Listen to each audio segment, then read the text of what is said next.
അസമയങ്ങളിൽ വാതിൽ മുട്ട് കേൾക്കുകയോ അല്ലെങ്കിൽ പതിവില്ലാതെ രാത്രി കോളിംഗ് ബെല്ലടിക്കുന്ന ശബ്ദം കേട്ട് വാതിൽ തുറക്കാൻ ചാടിപ്പുറപ്പെടുന്നവർ ഒന്ന് ശ്രദ്ധിക്കുക.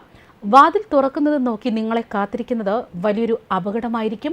അത്തരമൊരു സംഭവം ഇടുക്കി മറയൂരിലും നടന്നിരുന്നു. വീടിന്റെ പിൻവാതിൽ ആരോ ഇടിക്കുന്ന ശബ്ദം കേട്ട് വാതിൽ തുറക്കാൻ ശ്രമിച്ച ദമ്പതികൾ ആക്രമണകാരികളായി മോഷ്ടാക്കളിൽ നിന്ന് തലനാരിഴയ്ക്ക് രക്ഷപ്പെട്ട ഒരു സംഭവമായിരുന്നു. അതുകൊണ്ട് തന്നെ മഴക്കാലത്തിനോടനുബന്ധിച്ച് മോഷണവും കവർച്ചയുമൊക്കെ വർദ്ധിക്കാൻ സാധ്യതയുണ്ട്.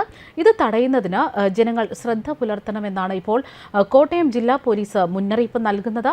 മഴക്കാലത്ത് ഇത്തരം പ്രശ്നങ്ങൾ ഉണ്ടാകാതിരിക്കാനും തടയാനുമൊക്കെ എന്തൊക്കെ കാര്യങ്ങൾ ശ്രദ്ധിക്കണമെന്ന് ഇപ്പോൾ പോലീസ് തന്നെ വ്യക്തമാക്കുകയാണ്. പോലീസ് നൽകുന്ന നിർദ്ദേശങ്ങൾ ഇങ്ങനെയാണ്. രാത്രിയിൽ മൊബൈൽ ഫോണിൽ ചാർജ് ഉണ്ടെന്ന് ഉറപ്പാക്കണം.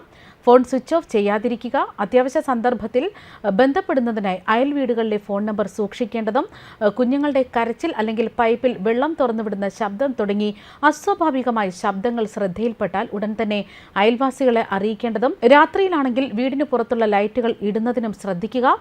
വീട് പൂട്ടി പുറത്തു പോകുന്ന സമയം ആ വിവരം അയൽക്കാരെ അറിയിക്കേണ്ടതാണ്. കൂടുതൽ ദിവസം വീട് പൂട്ടി പോകുന്ന വിവരം പോലീസ് സ്റ്റേഷനിൽ അറിയിക്കാവുന്നതുമാണ്.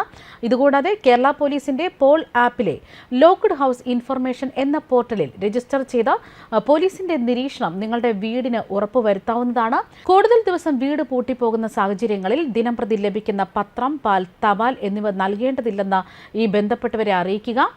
കൂടാതെ ലാൻഡ് ഫോൺ തൽക്കാലം ഡിസ്കണക്ട് ചെയ്യുക. വീട്ടിൽ ആളില്ലാത്ത പകൽ സമയങ്ങളിൽ വീട്ടിലെ ലൈറ്റ് കത്തിക്കിടക്കാതിരിക്കാനും ശ്രദ്ധിക്കണം. പുറത്ത് ലൈറ്റ് പ്രകാശിപ്പിക്കുന്നതിനും അണയ്ക്കുന്നതിനും പത്രം, പാൽ, തപാൽ, ഉരുപ്പടികൾ തുടങ്ങിയവ സുരക്ഷിതമായി എടുത്തു വയ്ക്കുന്നതിനുമൊക്കെ വിശ്വസ്തരെ ഏൽപ്പിക്കുക. രാത്രി ഉറങ്ങാൻ കിടക്കുന്നതിന് മുമ്പ് വീടിന്റെ കതകുകളും ജനൽ പാളികളും അടച്ച് കുറ്റിയിട്ടിട്ടുണ്ടെന്ന് ഉറപ്പുവരുത്തുക. അതുമാത്രമല്ല, കടകളുടെയും വീടുകളുടെയും വരാന്തകളിലും മറ്റും മഴ കാരണം കയറി നിൽക്കുന്ന അപരിചിതരായ ആളുകളുടെ ചലനം ജാഗ്രതയോടെ നിരീക്ഷിക്കണം. വീട്ടിൽ മറ്റാരുമില്ലാത്ത സമയത്തെത്തുന്ന ഭിക്ഷക്കാർ, കച്ചവടക്കാർ, ആക്രിപ്പെറുക്കുകാർ, നാടോടികൾ എന്നിവരുമായി വീടിന്റെ വാതിൽ തുറന്ന് വെളിയിലിറങ്ങി ആശയവിനിമയം നടത്താതിരിക്കുക. സംശയകരമായ ഏതൊരു കാര്യവും ഉടൻ തന്നെ പോലീസിനെ അറിയിക്കാൻ ശ്രമിക്കുക.